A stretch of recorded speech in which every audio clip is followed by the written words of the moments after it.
super excited though. Right now we've got Christy and Alan Lowe with Lowe's Pellets and Grain in the studio with us. Welcome. Good morning. Good morning. Hi everybody. The man of many words here. Right. Well, we want to welcome you to the studio, and the whole point of Community Connections is to talk a little bit about our chamber member businesses and get some more information out to our community about our local members, and just to tell your story a little bit. So why don't we start with your story? Tell me a little bit about the history of Lowe's Pellets and Grain. Well, it's appropriate this year as we're celebrating 60 years in business this year. So, I don't know, Alan, you want to take it? Tell the story? It's like, if you all could see the eye rolls right now in this studio. So, Floyd F., Grandpa, started Lowe's Pellets and Grain along with Elizabeth Lowe and a group of area farmers back in 1963. Floyd F. was a tenant farmer who farmed in the northern half of the county and was also a feed sales representative for a company called Honegger Feeds. And Honegger Feeds at the time was looking to expand their business, and they wanted to build some regional feed mills. And so knowing how well Decatur County was as an ag community and how well his sales were, they came to him and said, "Hey, would you like to build a feed mill?" So Floyd F., being a tenant farmer, didn't have any equity, so he went to 12 other farmers that he was doing business with at the time, and those guys backed him to build the feed mill, and they opened for business for feed sales in 1963, and we have been then 7 to 8 years after we opened, my dad and his two brothers both came back from college and the military service and bought out the original investors, and we've been family owned ever since. So myself and Christy are owner operators today, and then we also have the fourth generation starting to show some interest in continuing Lowe's Pellets and Grain for another generation. So my son Eric is back working with us full time now. So we Lowe's manufactures animal feeds for all species of production livestock, and then we also buy and sell grain from the local farmers for our own needs, and then to move needs out to the bigger ag community, processors, gets exports, things like that. So. That's awesome. I heard in that description, local supporting local, and that is one of the things that we at the Chamber really try to stress very highly as we see things move about, especially on social media, that we all need to support one another, especially our local businesses and industries. So thank you for doing that. You mentioned that you are celebrating 60 years, that it's a 60-year anniversary. What would you attribute Lowe's success to over those 60 years? This wasn't on the paper. This was not one of the questions I submitted to you, Dawn. Well, I would say it would be our customer base and the relationship that we have with our customers. I mean, they truly are the lifeblood of our business, and one of the things that we take a great deal of pride in, being small, family owned here in this community and having been here for so long, is when we look at those original investors, those guys that stepped up and showed interest, and right there along with Grandpa had that vision for agriculture in Decatur County, and built a lot of this county around that. If any of their descendants are still in ag today, they're still our customers. Oh, very cool. And very cool. So we try to do what we can to help our customers succeed in their operations, and then that of course comes back to us. So awesome. Yeah. Awesome. Did you have anything different or more to add? No. He says, please no. Let's talk about just the name Lowe's Pellets and Grain. What does pellets, for those who aren't familiar with the ag industry, what does the word pellets mean? So pelleting is a process in the feed industry where we take a ground feed and we convert it into a pellet. So if people are familiar with a wood stove like that burns yeah. pellets, it's a similar process of that, but we're taking the process of pelleting takes the feed and then we mix steam with it, and then those things are, when the steam is mixed with the pellet, it forms a mash, and then we force that mash through a die that forms the pellets. So the description I always give to the fifth graders when they come through our tours is everybody has played with the Mr. Play-Doh, Oh, right, where you push down and you cut it, Yep. and hair comes out of his head. Yep. Something very similar to that. And then once the pellets come out there, they're hot and they get cooled off to form a hard pellet that gets taken into the animal.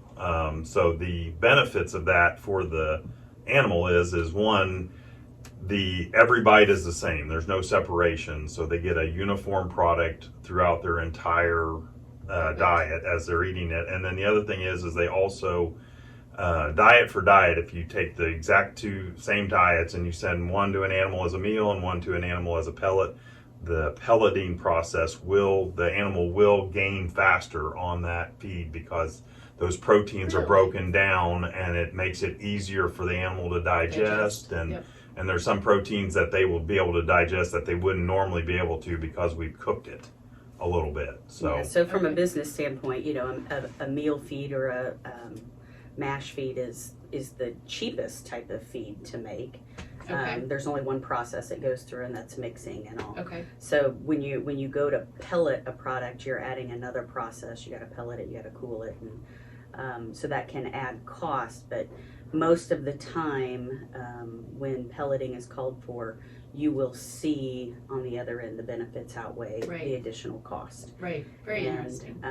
So that's Grandpa, I think back in the 60s, they had estimated a 20% increase in feed efficiency with a pelleted feed versus a meal feed, which was significant back in that day. And we've put that to today's nutritionists and said, does that still hold? With all the technology that exists in the feed world out there today, is that still a relevant statistic? And they said, if not more so today. So awesome. But animals are just like kids, right? Like kids like their dessert and their fruit and their meat, Sure. but maybe not their Brussels sprouts and vegetables. So they will sort their feed, just like kids will on their dinner plate. Right. And we can eliminate that when we put it in a pellet. They can't sort a pellet. So with every bite that they take, they get the full nutritional value of that product. Awesome. Great description.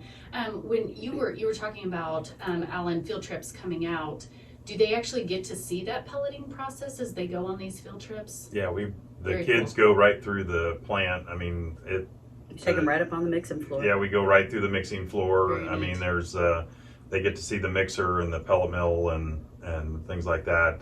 And then they get to feel the pellets coming out the pellet mill. We take a pan sample and take it out so they can see what the two differences is. Yeah. So between the two products. And they feel the heat, when you're pelleting it, you're heating that product up to anywhere between 160 and 220 degrees. So you're starting to cook it, which will denature those protein bonds, and it makes it easier for the animal to get the nutrition out of that product, right? So they feel that heat. And then, we explain the process that it's a real soft, squishy kind of pellet when it first comes out of the pellet mill. And then it'll drop into the cooler, and the key, Alan would tell you, the key to a good quality pellet is in the cooling process and bringing that pellet down to ambient temperature slowly. If you blast it with cold air, the outside gets hard, the inside stays warm and moist, and you can run into mold issues.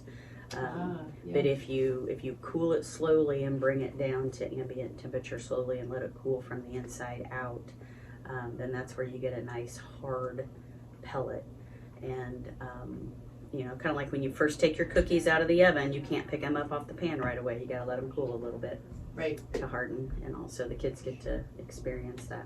That's very cool. So I want to sign up for the next tour. I would love to come out and see that process firsthand.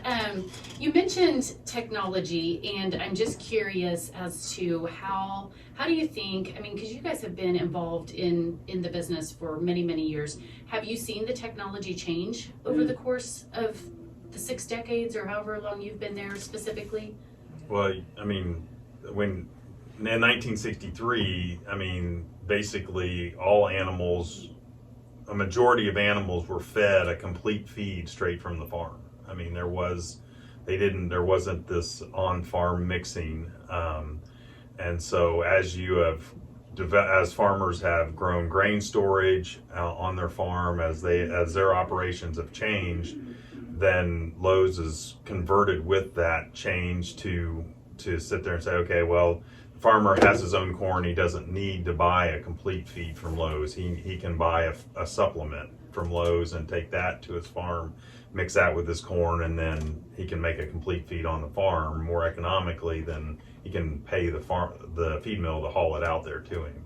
And then they started putting bean meal on the farm, which is a soybean meal, which is a source of protein.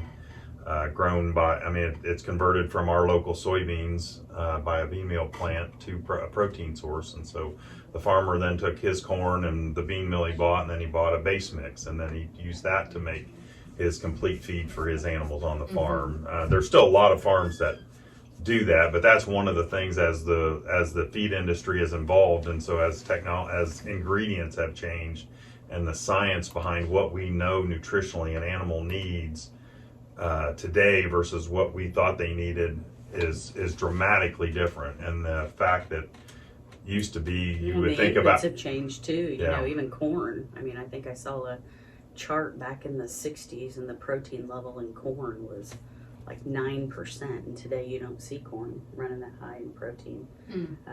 You know, it's floating in that 7 to 7.5% range most of the time, and so you have to adjust your formulas to hit the targeted protein that they need for that stage of development. So. And the feed manufacturing process in 1963 was still a fairly manual, even in our mill, was a fairly manual thing. We had to hand turn machines on and off to get the mix correct. Today, a computer does all of that. Wow. So we put the formula in, we tell the feed mill or the computer system how many ton we want it to make, and it sits there and starts pulling all those ingredients in and does that automatically, and then the guys just have to monitor that as it goes through, and then they have to add the hand adds, the small ingredients that we can't have the computer pull in manually because the quantities are so small. We're putting down to 1/4 of a pound per ton of feed in on some of our ingredients because there's partially because of concentration and partially because that's all the animal needs. Right, and and I was going to say, a small amount like that tells me it's super, super important, right? Yeah. I mean, all of your medications are hand added, hand weighed, and of course, you know, in our plant we're safe food certified, so everything's lot traceable from supplier all the way down to end user. So we know exactly who we bought it from, what feed it went into, and who we sold it to, and so it's pretty technical. But yeah, that's amazing. Talk a little bit about the different feed lines that you do offer and what animals those service. So I'll start with our brands. So Lowe's Pellets and Grain, we've got our commercial brand, which is in the Lowe's red, the red and white bag with, you know, it depends on what species it is that we're feeding, but that is kind of geared towards the livestock producers who are growing animals as a protein source and meat production. And then in 2016, you know, again, just the relationships that we have with customers around the state. We had one that came to us from down around Charleston, Indiana, and he was into showing meat goats. Okay. And he had become dissatisfied with some of the other leading brands of show feed. And he knew that Lowe's would custom make feed. And so he said, will you make me a show goat feed? And we were like, well, we've been making goat feed for decades, but, you know, haven't really tapped into the show goat world, which anyone who's in the livestock show world knows that it's a big deal. And so it was kind of a back and forth for about a year, and we made this feed, and he was happy with it, and he went out and he swept the North American. So NAIL, for those of you in the livestock world, North American International Exposition, Livestock Exposition. and he took the top 6 spots with That's awesome. his. Wow, what a goats. story. Yeah. And he comes back and he says, you need to get some marketing behind this. And I was like, with what marketing department? So, And that's why your title was born, that's, right? that's one of the many hats Right. I initially wore, very happy to pass that off onto an actual marketing person.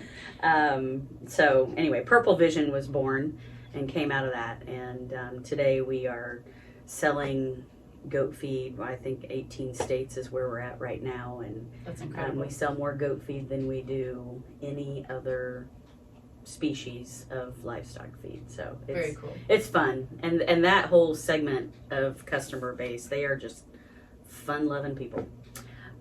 So Awesome. and then Allegis is our equestrian line. So we work with Kentucky Equine Research, who's one of the world's leading equestrian research facilities. They are not a feed company themselves, but they do work with feed companies to help take ingredients that can be locally sourced from that given area and develop horse formulas for them.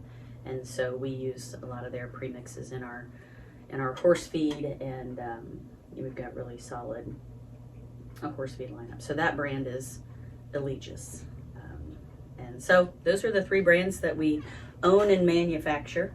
And then we also custom label for a lot of other feed companies. So every feed mill across the country needs pellets, but not every feed mill can make pellets themselves. You have to be of a substantial enough size and moving enough tonnage to warrant putting a pellet mill in the plant. And so, in that pelleting space, overall feed-wise, we're probably considered a mid-size feed company. In the pelleting space, we're one of the smaller ones. So our competition in the pelleting space would be the majors, Cargill, Purina, Hubbard, the big dogs. But they will tell you, and they've told us this themselves, that of all the companies that do have pelleting capability, we have the reputation for making that very high quality pellet. Mhm. So when we were told that by one of the majors, and then another one said the same thing, that was a little feather in our cap. We were very proud of that. Absolutely, as you Yeah, should be. so, Yes. But we have 2 pellet mills in our plant. We added the second one in 2017 when we got up against our pelleting capacity and broke down and expanded that lineup. So a measurable percentage of our business is custom pelleting for other feed mills, whether it's they need a mixer pellet to turn into and make feed for other livestock producers in their area, or whether they just need something put in their own bag. Gotcha. We will manufacture their brand for them. So you have mentioned a couple of species of animals. I've heard horses and I've heard goats. What other species do you provide feed for? So, of course, we also have a full line of cattle feeds for all the way from custom minerals all the way up to a complete feed that for somebody that has 2 cows in their 5-acre pasture and they want to supplement them and take them and have them for freezer beef. We also do poultry feed. So if you're raising backyard chickens for eggs or meat, we have just come to Lowe's and we can have that. We do sheep feed on top of that. Like Swine. we do when we're full line swine manufacturer for swine feeds through too. We can accommodate the swine producers that want to do on-farm mixing, as well as those that just have a few pigs for freezer sausage or whatever. So we've got complete feeds. We've also got the supplements and base mixes that we can put it in bags, or we can deliver it in bulk. I think it's so interesting how customizable you are, that you are truly talking to every single individual customer, listening to their needs, and able to provide them with a product no matter how big or how small they are. I think that is just, that's amazing, because a lot of businesses, especially smaller businesses, are geared more toward high level impact as far as quantity. Whereas you're saying, okay, I'm willing to sacrifice a few things here and there if we can make sure that we have happy customers. And I think that is, as I'm hearing you tell stories about, you're customizing 2 bags of feed for the local cattle grower who just needs to supplement, all the way to you're talking about trucking out large quantities. I think that's pretty amazing. And that takes a lot of adjustments, I would think, on your end as far as a feed mill goes, to be able to make some things that are so individual for your customers. So talk a little bit about that individuality. Well, I think, and part of that is because we know not every operation, we have what we consider our standard feeds, that if somebody wants to come in and buy some feed for their layers, they come in and buy a bag of Econo-Lay pellets.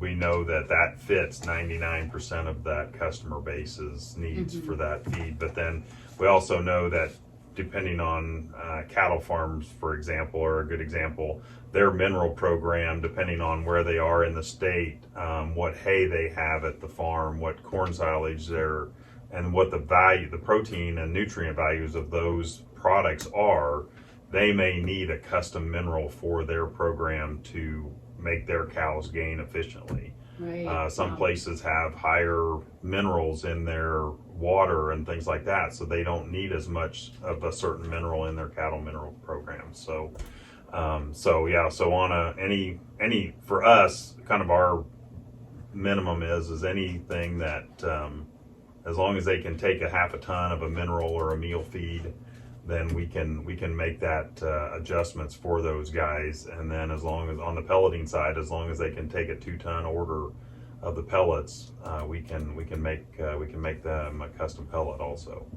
Yeah, so in a comparison's sake, when you're talking to one of the majors, Cargill, Purina, or whatever, they're not as apt to customize as what someone our size would be. Yeah. And that's to the people who need that customization, that's a market share that we can tap into. Absolutely. That they cannot very easily do that. So that's where we fill that void. Yeah, absolutely.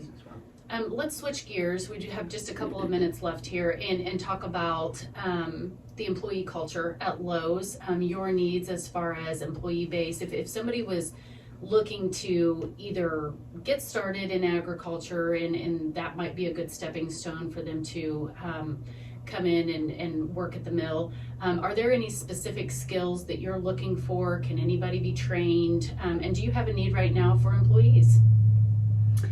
So we've been very fortunate from that standpoint, and we do our best to take care of our employees. One advantage that we have is being a family-owned business and really finding that work-life balance. We are in a manufacturing town, right? So we're going up against all the factories that are sitting around here, and that can be challenging. But we've been able to hold around. So all said and done, we've got 33 employees. Awesome. And that is broke down into truck drivers, feed mill operators, warehouse guys, office staff, sales team, elevator divisions. And today, we do not have any openings available. Okay. Not to say that won't change Change. tomorrow, Exactly, right? It exactly. could. You never know. But we are also in our slower season as well. One of the programs that we have found beneficial is tapping into the work-based learning programs with the local schools. Yep. There's several high school kids who want experience working in the ag industry, and we do have a couple positions there that we are able to utilize that segment with. And we do take advantage of that. They are paid positions as well, but certainly, sometimes kids can't be there till after school. So the way we run our shifts is it does allow them to get quite a few hours. So we found that works out well too. But I don't know, anything you want to add there?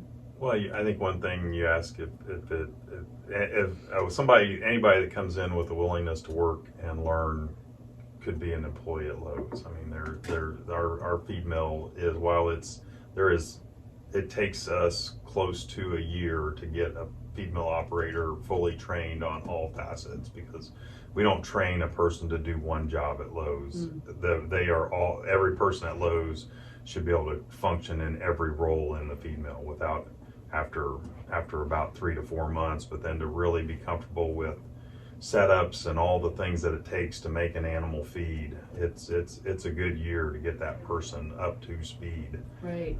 and feel comfortable that they can do every job in the feed mill without extra supervision. But Awesome. but yeah. Yeah, and being a small company, that's one advantage I would say our employees would give Lowe's, is that their day is not just one thing for 8 hours a day, right? Being a small company, you have to wear many hats. Yeah. Some days I'm HR, some days I'm controller, some days I'm, sales, some days I'm, you name it, and you wear many hats. And all of our employees do the same thing. So, they get that variety in their day as to what they get to do. So I follow you on social media, and I saw some fun things happening over the summer. You went on a road trip. And I think he's got his 3 pins, Don. I love it. I love it. I followed along, and it was super, super fun. It was great for marketing. It was very catchy, very fun to follow your travels. Tell me, and I think I've seen some hint to this on social media currently, but tell me what's next for Lowe's. Just to wrap it up, what's coming down the pipeline?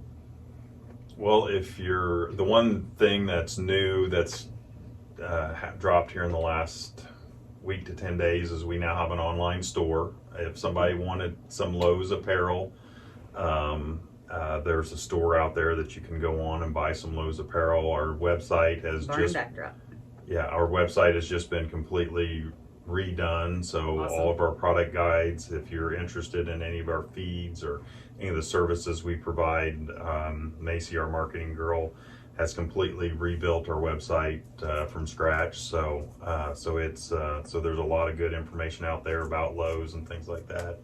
And if you need help with your feed source, just come in and we're happy to talk to you. You never know there's a lot of days that I'm behind the counter and we can sit there and figure out what you need for your livestock or your grain marketing. So Awesome. Well, thank you so much to both of you. I've got Christy and Alan Lowe with Lowe's Pellets and Grain here in the studio this morning. A member of the Greensburg Decatur County Chamber. We want to thank you for being a member. And as we try to remind people, a membership does support you and your business, your employees, but it also supports the entire business community here in Decatur County and the surrounding areas. So on behalf of over 350 other chamber members, thank you so much for your us. support. Absolutely. It is Monday, 11:50 a.m., and this is John Lowe with the Greensburg Decatur County Chamber of Commerce on Community Connections.